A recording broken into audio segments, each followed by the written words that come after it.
Welcome everybody to the Tridion Docs 15.1.1 Bootcamp for Genius and Content Delivery.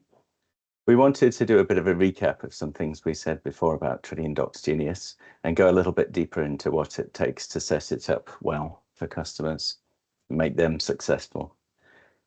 So we wanted to go back to the aims and principles behind Genius. That's both customers' aims as we see them and the aims of RWS in doing a product component like this.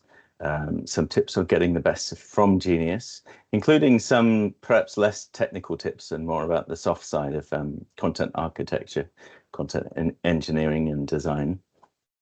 Then going through some requirements and limitations, just to be very clear. And then Mihai is going to do a nice demo, both of Genius itself in terms of how it looks and feels, and then setting it up with authentication as well. And then Ben is going to take us through questions and answers about AI and look at what it takes to deploy Genius and also what customers can do to configure it. So getting started, aims and principles behind Genius. For customers, I think a big deal is the ease of adoption and ownership. So first of all, of Tridion Docs, if a customer is coming new to Tridion Docs and they want to deliver their content on the web, it's very nice to have a package solution that's end-to-end from the same provider. And so it's part of that. And in connection with making it easy, the pricing should be easy to understand. That's sometimes a challenge. I mean, with the content manager side of things, it's easy to see bodies like authors and editors and translators and so on, and to count those and things. And we're certainly looking at pricing for that, making it even easier. For web content, it can be a bit more difficult. You know, I think most people have some notion of page views and what is a page view. There are so many different metrics you can use, but we've tried to make the pricing pretty simple and value-based. And I'll go through that. It takes one slide to go through that. I'll go through very quickly so you can see what that is. But for customers as well, it's confidence in the value delivered. I mean, you know, it's not just a tick box to have a portal, to have a web portal. I think these days it's about being successful and getting the content to users, doing what they need to do. Often it's to help them do their jobs, and our customers need to make them successful. So how easy is it for users to get to an answer in the first place? Can they chat to the portal, for example? Is that chat built in, or is it something they have to worry about setting up? And then beyond just kind of chats and answers, how easy is it for them to get to their end goal, even when they're doing something quite complicated? And then, of course, you expect it should be attractive, it should be accessible, it should tick all the normal kind of boxes for a content delivery portal. And I think also customers are coming to us not only looking for specific kind of capabilities, but a bit of inspiration as well. Particularly with the dawn of generative AI, everybody's wondering, well, what do I do here? Give me an AI narrative, a story about how my work is still relevant or how I can do better in the age of AI. And beyond that, still the question on, I'm taking this time to structure my content, to tag it up in a tool like Tridion Docs and show me the value. What does it look like? And this goes not only for new prospects, but also existing customers, of course. We've had lots of good conversations recently about this. From our side, you know, as a business, which we want to keep as a healthy business for all of our customers, we want to make this as easily sellable as possible, easy to understand, easy to talk about the key points. So hopefully this bootcamp helps all of us on this call to focus on those points. I think somebody said that all of us are in sales now. Whenever we're talking to a customer or interacting on a customer issue, we're all in sales in some way. So we can think about that and think about the value that Genius provides and how might we communicate that. For us also, of course, it's to say if a customer is coming to us with end-to-end needs, they want to create content, manage it nicely and accurately, and then deliver it. Of course, if we can deliver all of the components for that, that's great. We capture the end-to-end value. Not to say that we don't have some really good partners. Of course, we do. But, you know, it's good to have our own offering as well. In some cases, having a tool like Genius can make Tridion Docs viable at all for a customer. We were talking recently with a very small European customer, and it was essential for them to have something like this. So Genius was, in a way, a foot in the door for them. Again, it's for us to be able to show the value of this intelligent content. You know, we're telling everybody, structure your content, reuse it nicely, tag it up, and here's the value you can get from it. So Genius becomes almost a demoing and selling tool. Even if that particular customer doesn't end up buying it, it's still a useful talking point. And I think also, you know, connected with this idea of end-to-end value.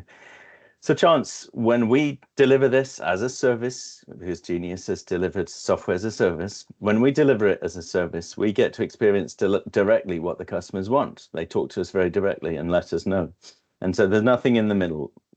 We get this chance to see what they're doing, to understand their needs, and to improve the whole product end to end. So that's what Genius is trying to do. In particular, the customer aims, how does it do that stuff? I hinted at the cloud kind of benefits here. Go to the next slide here. I hinted at the cloud benefits, the SaaS benefits of simple value-based pricing, and I'll show you that to hopefully prove it.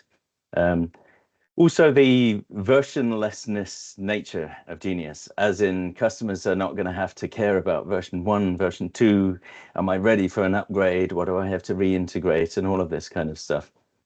It is the first component we have that is built as SaaS from the ground up. And CloudOps will be taking care of the upgrades, which we aim to make as smooth as possible and as automated as possible for CloudOps to implement. And so we're working closely. And then, yeah, it just comes into place. Customers keep on using it and they notice the new features, and that's it. Of course, it's a learning path, but already we're seeing that things are a lot easier and quicker working in this way. And of course, no need for customers to go through extensive acceptance testing and all of those traditional things. In terms of confidence in the value delivered, here's where we get into things like the trustable chats. Based on retrieval augmented generation. So using the intelligence we have in the content, the structure there to chunk up and filtered to get a pool of the right answers to customers' chat questions first, before the LLM goes and delivers its interpretation of what that pool of results means for the customer's question. So that two-stage approach that's working quite well. And of course, for it also to show where did it get this information from, so the reference sources. So I think Mihai will show us that in the demo. And then also the ability to have smart recommendations. I'll talk more about that in a minute. And then an accessible and a brandable portal, which is what we're delivering. And we've got more enhancements on accessibility even in this latest release. And then the inspiration, I mean, I think that goes for ourselves as well, the ability to inspire customers with a bit of a vision. And this is happening. We're having some really good conversations with customers. And here's the pricing charts, as mentioned. I mean, this may look a little complex to you, but I promise this is a lot simpler than some other pricing for either other portals out there in the market, direct competitors, which have pricing models far more complicated than this, and even some areas of the product, some other areas of Tridion Docs, which are more complicated. So basically, depending on the number of page views you're delivering, you go for your basic, your plus, or advanced kind of level, and then you can, if the content is for kind of internal consumption, either within the customer's own company or to a partner or something like that, if it's basically restricted content that shouldn't just be publicly accessible, they need to go for the secure high-value content offering, and they can choose that, and there's a pricing component of that. And if they want, they can go for the semantic AI that we have as well, which is integrated with taxonomy space. Ben will talk a little bit later about how that's actually done. But that's basically your options. So you've got 3 levels of consumption based on page views. Plus, you know, if you have special requirements, a lot more than that, you can talk to us. And then 2 different add-ons, semantic AI and the secure high-value content with authentication. So simple enough. So then the question is, How do you get the best from the content delivered through Genius? I think this is a really important question now for us to answer. Typically in the past, you know, as the tools vendor, we've been in charge of getting things set up nicely and understanding customers' content needs, of course, but not always being right on the front line in terms of helping them shape their content and think about how it's tagged. I think that might change a little bit with Genius. There's certainly lots of opportunities for example, professional services. To get more into this area of helping people think about how to structure content. And so let's go through some basics of this. The question, how do you structure content best for Genius, starts with how do you structure content best on any web environment anywhere. Any reference content that users use to do their job or something like that. And so I don't know if this is news to anyone, but users certainly don't generally drill down from the home page. You have to have a home page, right? Everybody expects it. When you go live with a new portal, it's the first thing that everybody internally looks at. But in real life use, users very rarely go to their home page first. They're coming in from a search. If it's public content, it could be an external search like Google. If it's internal content, they'll still do a search. They'll use the search feature. I think us technical authors I put myself as an ex-technical author, we take great care over our tables of contents, over our book structure. And the sad truth is that users very rarely even look at the table of contents. Or if they do, because we've made all of the content so dependent that you have to look at the table of contents to know what's going on, they do it reluctantly. They're not that keen on going to that external structure to figure out what this piece of content means and how does it fit together with other ones. So table of contents, not nearly as important as we think they are. They land on a page from a search or perhaps from a link that somebody shared or a link from another page. And then the big question is, right, so you've landed there out of context. This page is page 1 for you. Will this page actually do what you need? So how do we make a page of content do what it needs? Every page is page 1, as my friend Mark Baker wrote a while ago, and it's taken up by the industry. It's a catchy phrase. Every page is page 1, or EPO. And so he says that each page is an article. Each topic basically would be an article. So if you think about Wikipedia, you go to a subject on Wikipedia, it's pretty comprehensive. It tells you a lot about that person or idea or concept or whatever it is. So he thinks that's a good kind of level for a lot of technical documentation. So maybe it's a little bit longer than we're used to in tech docs, but you know, if we're to point to an ideal, that's not bad.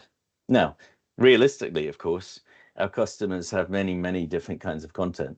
Sometimes it's controlled by some external kind of format. You know, if they're writing rules and guidelines, then they can't choose to write more or less. They get what they're given. So I don't want to be unrealistic here.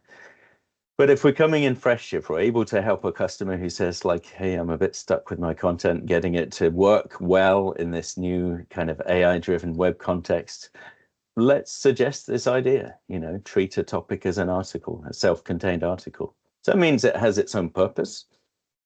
And that means you have to have the title saying what the thing does. You cannot rely that you see it in some big table of contents and then kind of deduce what context the thing fits in. You have to make the topic title work on its own. So that's pretty important. I mean, Genius encourages this every page is page 1 behavior, but it didn't invent it. And that's what users do.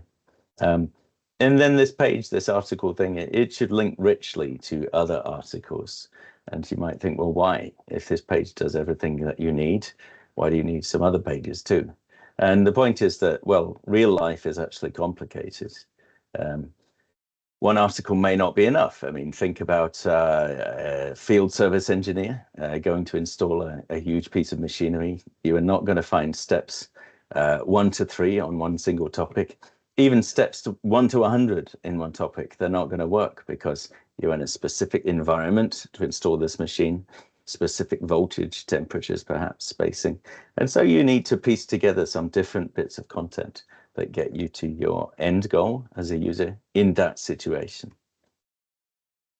Same for software, of course, right? It's rare that you just follow the very happy path. You do exactly what a technical author has said and you're all done.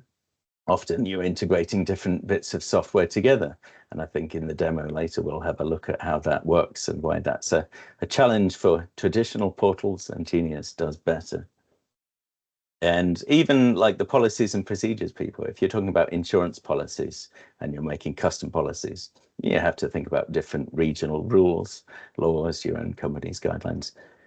Real life is complicated. Basically, you're going to need more than one page to get to do your job. And so we have to link to the next good thing that you need to complete your task.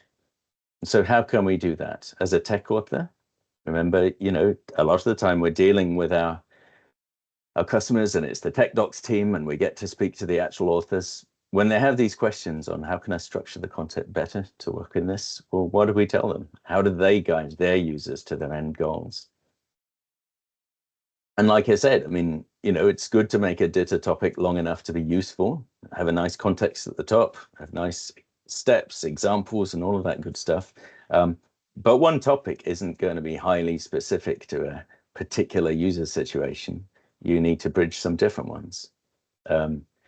You cannot predict everything in the table of contents as an author. You don't know exactly what the user's path is. You can try to give some logical kind of steps and sequences. It's better than nothing. But you're pretty limited. You can't suit every user with your structure. You can put in hyperlinks, of course, including related links, which are fine. Sometimes it's just the right thing. You really, really need to link to a specific resource, and that's the way to do it. But the more you do it, the harder it is to maintain. And of course, they don't cross publications reliably. And we can have interesting technical conversations about how do you get things to cross publications. But it is always extra work and there's always things that can go wrong. So manual links can be tricky to maintain. And then you could say chuck some AI at it. I've heard that these AI boxes can figure out what content is similar to other content. Won't that just give you all the links that you need? We'll talk about those boxes later, the vector database. But basically, no, they're very, very clever. They have thousands upon thousands of different aspects that they look at for similarity, but they're not precise enough.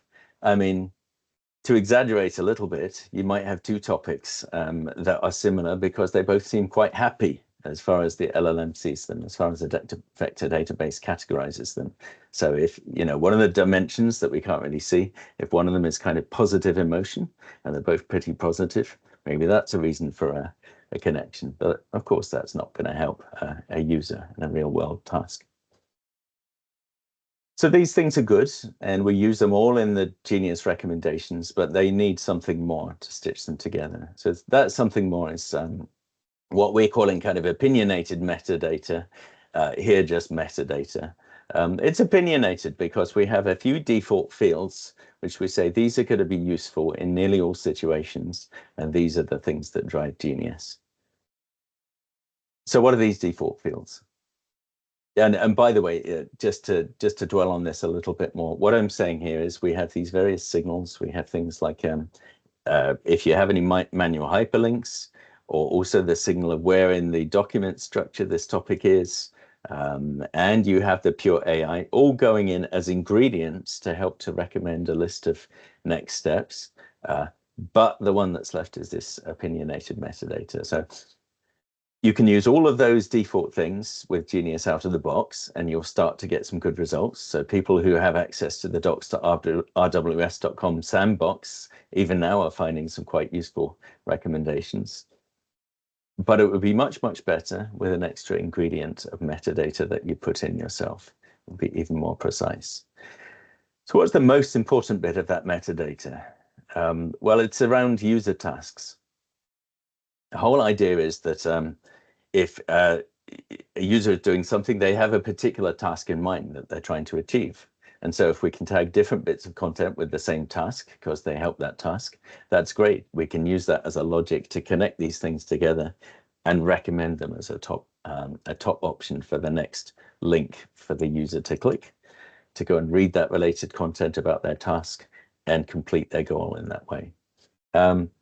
And so why the focus on goals? Well, there's actually some kind of academic background to this, some research into taskonomy, actually, which is like the natural way that specialists tend to do their jobs. And one of the findings was, for example, blacksmiths. So here is a blacksmith in the workshop. And they found that blacksmiths, they tend to gather their tools together around the specific job that they're doing. So it's not like they have one wall just full of hammers and another wall full of, I'm running out of my blacksmith knowledge here, but some other tool type. It's much more that they'll get the specific hammer and other tools for a particular job, like silversmithing or making a silver bowl or something. And they'll group those together because they're needed together whenever you do that job. And so in the same way, you know, if we can start to categorize user goals, we can cluster the related content together. So as I said, user goal is now a default property in the Tridion Docs CM. So it's appearing from Tridion Docs 15.1 onwards. And that is used in Genius for recommendations and search facets, basically a filter after you search as well. And it could also be used for other things. I mean, it's a normal property, just like any other property. So perhaps if a customer is interested in some analytics of who's using what, they could look at the user goal data to help them categorize that. But anyway, it drives the behavior in Genius. We also do have an audience property. It's quite similar. So you can categorize content by the audience that it's related to. You have to be a little bit careful. I mean, the classic audience is like, oh, novices versus experts. The trouble with that is you can be an expert in one area and a complete novice in another. So it's very hard to generically categorize content as novice or expert. But many of our customers do have different kind of groupings for their audiences. Perhaps it's more around actual roles. And so this helps to refine the recommendations and also refine the search results when customers use this as a filter. So I think we're sharing the slides later, and I have also this link for a webinar that me and Jörg Schmidt did around this stuff. A little bit more opinionated metadata that we have now connected with Genius. We have the product family and we have the product release. Quick information about that. The product family is used in those recommendations, but just a bit. It's kind of a weak signal, much less strong than, let's say, the goal and the audience. Why is that? You might think, well, surely if I have a product, I only want to see other information about that product. Well, not necessarily. What if you actually own two products from the same organization, the same vendor, and you want to know how to connect them together? Then it would actually hurt you to only ever see content from the one product. I think we'll show this later. So product is in there as a signal, as a helper, but it's not too strong. But it is used for the navigation tiles.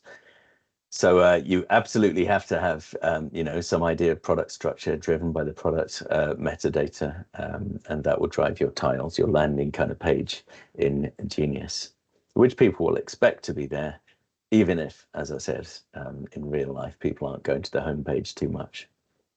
And it's also used, I think Andrea mentioned it just now, that it's used for the metrics feature as well. We're using that product as the basic kind of granular unit to be able to slice down on the metrics as well. And I think this shows how metadata like this should be used. It's not that we say, oh, this piece of metadata is very specific for Genius. No, I mean, if you have a general sense of your products and your users' goals and so on, it's a very powerful thing to use in all sorts of different applications.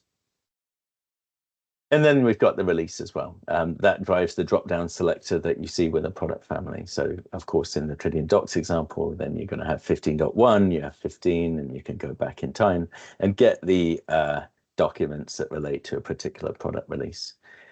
There's a best practice with this, because you might go, well, you know, I've got things like asset access management, and that might have its own release versions and all of this kind of stuff. I've got DXD2. You should basically pivot off of one kind of overarching, the most important product family. So what we're still doing is saying, like, Tridion Docs is the guiding product family for things like Genius and other components. So think about that guiding product family to structure your metadata. And that one's also used as a search filter. A little bit more on those goals though, because it's easy to say user goal, and when you get down to it, it can be a little bit hard to think about. And we may or may not be the people that are actually kind of directly guiding a customer to build a taxonomy. I mean, I hope we are doing more and more work like this. But even if not, I think it's very useful to have in the background if a customer seems to be struggling, to at least hint them in the right direction. First of all, technically, how would you set up this goal metadata technically? As I think Ben will explain a little bit more clearly later, but you can either do it within Tridion Docs CM, or you can do it from outside in the semantic AI, basically taxonomy space, which is Pool Party. So you can manage it either in Pool Party, or you can manage it from within Docs CM. But people just starting with this stuff, what you can do within Docs CM itself is perfectly fine. Logically, it's probably, or usably, I should say, it's probably like between about 10 or 20 types of user goals you want to categorize your content into. So fairly broad user goals, and that it will support fine. Currently, it's treated as a fairly flat list, so bear that in mind. But what kind of tasks? How big is too big and too small? Too small would be a user goal that says something like configure Windows Server for Tridion Docs. Because if you have that user goal, you only tag one topic with it per publication, and that's too small. You want this tag to be getting various different types of content, especially whenever possible across products. Far too big would be something like make products, make people happy, do good documentation. You know, that's just ridiculous. So a just right kind of granularity would be something like installing or integrating, which is still a powerful kind of thing to say all the content around integrating is related together. And that together with other signals from links, from the vector database, etc., that will help to generate these precise recommendations. So that's a good kind of level to start thinking about. But if a customer has quite a more developed hierarchy of user goals, could be good to use semantic AI. And that does support more hierarchy, and it will actually tune the recommendations based on that one. Genius will tune its recommendations even better based on the hierarchy in semantic AI in Pool Party.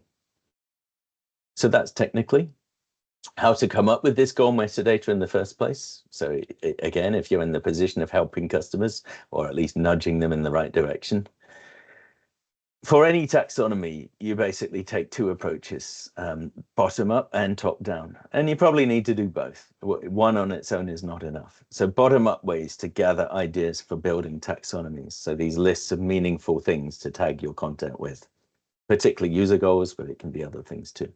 Bottom up. Looking at support tickets that come in. If you're a product company, so if our customer is a product company, they'll have support tickets, and often those are categorized by the thing that the user is trying to do. That's a really good input towards like a simple taxonomy of goals. Often 20 is round about the number that they would have of these things anyway, so that's a great input. Or if they're looking at search analytics, you know, what typical groups of things are users looking for to get done in their documentation? So both search, what they're looking for, and usage, what they actually go and view. Those things really belong together. Corpus analysis, a little bit messier, but if you have a website and you have semantic AI, so if you have a documentation website and you've got semantic AI, that's Pool Party, then you can actually do a corpus analysis. You can look at all the significant words in that documentation website, and you can come up with some of the more significant ones, and many of those will probably be around user goals as well. So various things you can do from a bottom-up perspective. What can you do top-down? Well, this often refers more to the qualitative aspect, experts' feelings and opinions about how things are best categorized. So doing more talking research, maybe something called top tasks. Google Jerry McGovern and his top tasks. Very interesting guy looking at this. So the most frequent types of tasks that people would do. Card sort exercises, Google them too if you're not sure, but a really good way to kind of in a group come up with some common categories. And then you can even draw that is to source some ideas from your existing navigation. Just be careful, with a customer, navigation is often a bit more based on their internal company structure than it is on actual user needs. So just be a little bit wary of that. You're trying to go forward and not just replicate old bad habits. So that's some ideas on how one might come up with some goal metadata, and I hope that comes useful in customer conversations over the next year or so. Moving on now, generally in Genius, other requirements and current limitations. So really in the form of some answers to common questions. I'll just read through quickly. On metadata and navigation, I've talked about the built-in properties and facets that go with them. So the properties become also the search facets. So when a user does a query, you can filter down by those same properties, those same facets. We don't have custom ones at the moment. It's been a request, and so yeah, we're moving fast. And so in a bootcamp, we don't talk about roadmaps, but I'll be positive about such things coming. There's a single level of product hierarchy about which similar comments. So that's when you have the product family, basically that is currently a flat list. You're not having multiple layers to drill down on the tiles. And I think the next one, the third bullet point, is something that we really do feel is the best way to do it, where we're tuning those recommendations, because there is so much to get in balance. And it might be that a customer, perhaps a customer one day, a manager is annoyed to say their favorite topic isn't showing up, and they go, I want to have like my control over this thing and balance the weightings and so on. This very often happens in enterprise search. And that's really tricky, because as soon as you start poking one thing, another one goes out of balance. And so I think for now, we really are learning fast and tuning things in an optimal way, I would say, for all customers. We'll continue to look at this area, but I would say no custom queries is the way for now. Do we have custom domains? Yes, we absolutely do. There are a few kind of budget portals that I've seen in the past where you had to get like it'd be like an rws.someothercompany.com. No, we're not forcing our customers to do that. Of course, they can use their proper domain, and it works. Comments quickly on the environments that you get. You might have seen on the pricing slide, you get two environments when you buy it. You get a sandbox and you get a production environment. Sandbox, not development, right? You're not doing kind of custom coding and things like that. This is all configuration as a SaaS offering. And so what would you use the sandbox environment for? You'd use it basically for publishing a whole bunch of content, for example, and seeing how it's working with your tagging, your goal-based tagging and things, and maybe using that as a way to adjust the tagging before everything goes live. So very good for that. Basically for checking configurations, I would say. It is not intended for a single author to publish a publication and quickly check it in the sandbox before it goes live. That is a use case that exists, and there are pros and cons of that way of working. The way to do that would be in a different way that's connected with roles and so on. So watch that space. But for now, the sandbox is really about checking configurations. If people want to know how content is going to look exactly, the correct way to do it, and all our big customers do this, I think, is to set up a comprehensive test publication, at least one, where you have all of the data structures that you're going to use, and then you can test that they're still working. And if authors want to use a new structure, get that in the test publication, have a look at it, and make sure how it's going to work. So that's the push button publishing, where you don't have to worry every single time that you publish. Another thing, possibly a customer might ask, can I have more than one Docs CM going into a single Genius instance? And you really shouldn't. I mean, I guess technically it might work briefly before kind of all hell breaks loose and you just get completely confused on the IDs of different publications and where they came from. And I simply wouldn't go there. It's not supported. It's not intended. And then finally on authentication. So this is the ability for the customer to hook in their identity provider and to get authenticated access. So the sandbox environment is always authenticated. That means it's always secure. The general public cannot see the sandbox environment. Production environments, well, some people have a public website, a public documentation site, and they want to keep it so.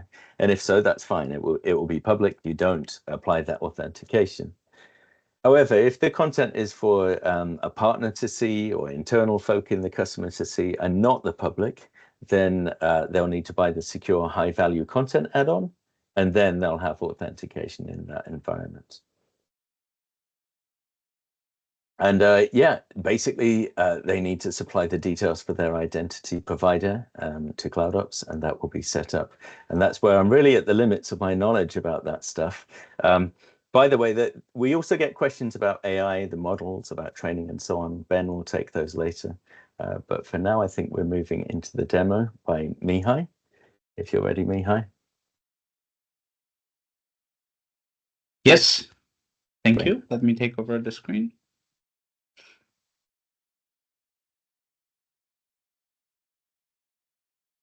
All right.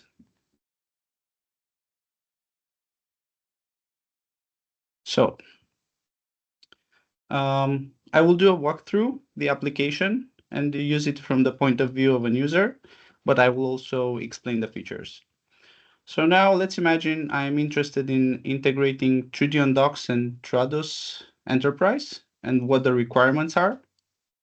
So in Genius, any page you might open, it will be the first step in your journey. So it will have the means to get to the desired content. Here I have the Tridion Docs publication open with the first welcome topic. And we will then discuss the other pages as well.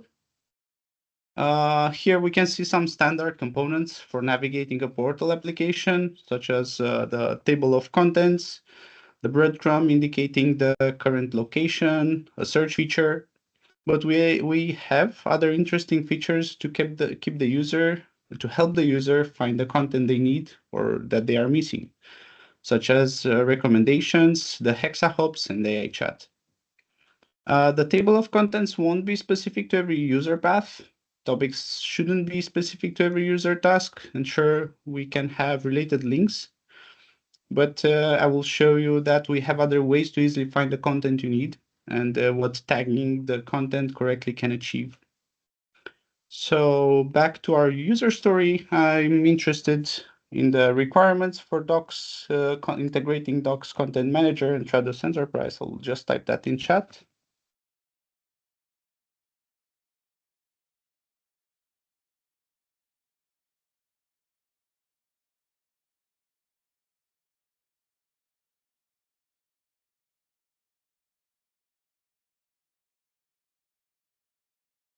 In there, we're waiting for the answer.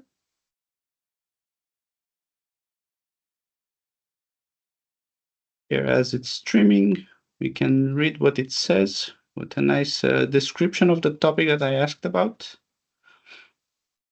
And at the end, we also get references mentioned in the response and maybe follow-up questions that we could click on and they get asked. And yeah, the AI chat would answer further. But now I'm interested in this. So integration requirements for Content Manager and Trados Enterprise. But I can also see in the recommendations something which is also related to what I want, Tridion Docs to Trados Enterprise service. So clicking on this, I'm getting to this topic. I can read further about this, but we also have the hexahopes to help you navigate to the content you're missing.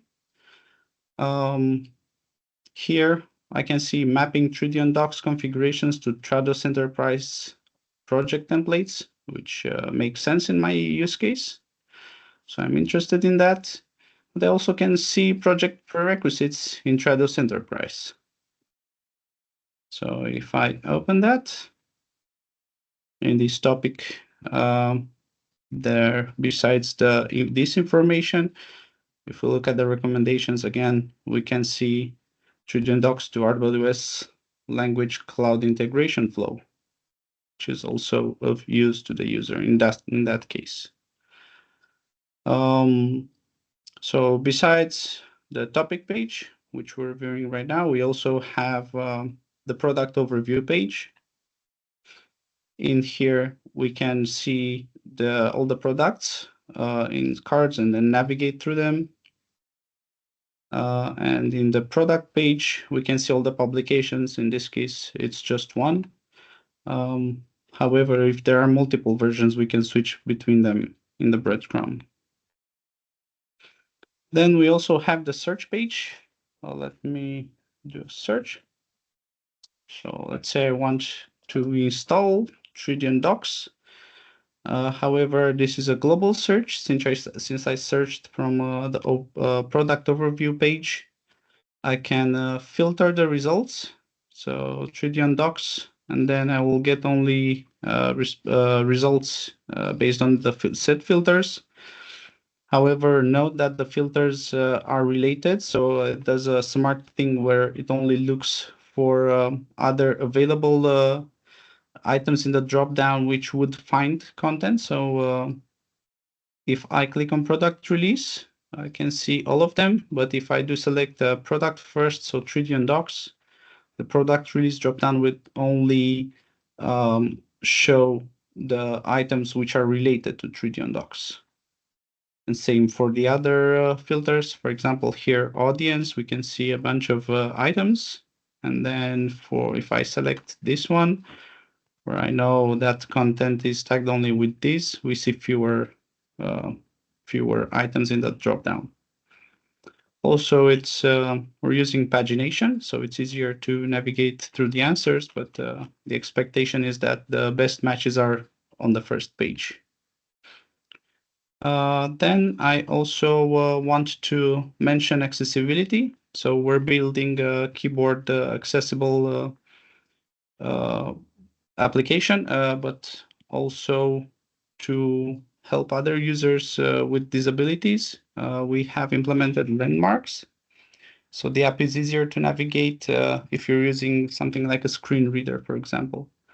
So we can see this by using the accessibility tree, and we can see that the elements in the application are tagged with meaningful content tags, such as like navigation, banner, and so on. We can find the footer in the content info, which is also a standard. And another thing we have done in regards to accessibility, we have implemented skip nav, which whenever you press tab in the page the first time, it will show a button to skip to content. So in this case, there are no links in the main content. It switched to explore. Normally, if I don't use the skip to content, we can see that it navigates through each element as usual. But for example, here in this page, where we do have some links in the content area, skip to content, we'll switch to these, so it's easier to access the content. But this skip nav means something else in each page. So here, for example, skip nav will skip to the cards, and same for the product page.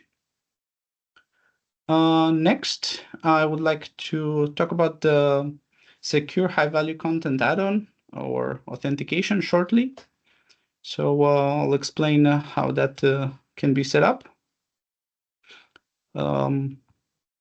So the customers will have to provide their IDP details, and CloudOps will configure the application in access management. I have another stack here which is not protected, and I will configure it right now. So first, the identity provider that needs to be, we need the details from the clients. And then we need to set up an application in here for Genius. It is already set up. I can just add the URL that I need for this tag that I will configure authentication. So I will need to pass in here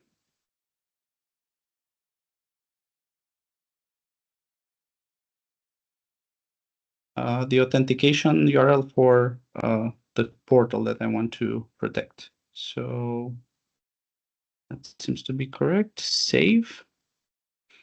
Here in the application, all you need to do is to have the Genius and name, the client ID and name as Genius, and then set up the redirect URL. Then once you've done that, in the identity provider, you will need to enable the Genius application. And also worth noting that for the clients, only OpenID Connect will be available. LDAP is used only by CloudOps. So I've set up the configuration in access management. Now I also need to pass the access management URL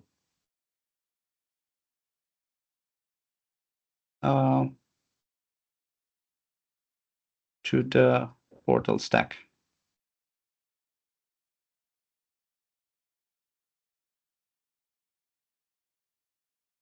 Let me find that here.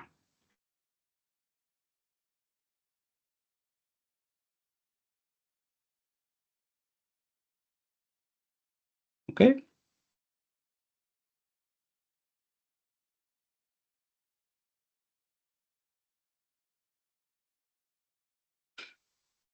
And then we'll have to wait a bit, and this one will be using authentication. But before the stack finishes redeploying, which doesn't take long, but I don't want to keep you waiting, so we can discuss the configuration and then we'll come back to the stack.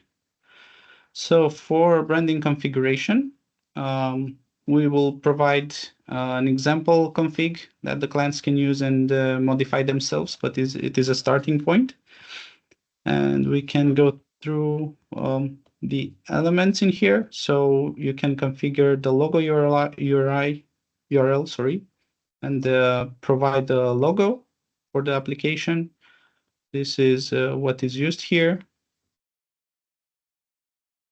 We can change the favicon, locales. This is the items that would appear in the language dropdown list. So here we define what and in which order they appear. We have the default locale that we can set up and display names for each language. So if you configure a new language, you will need to add it in here and also add the display name in here. Then we have the messages section, which comes by default with the English language. If you configure a new language, so let's say we want to add Netherlands, we can copy that section.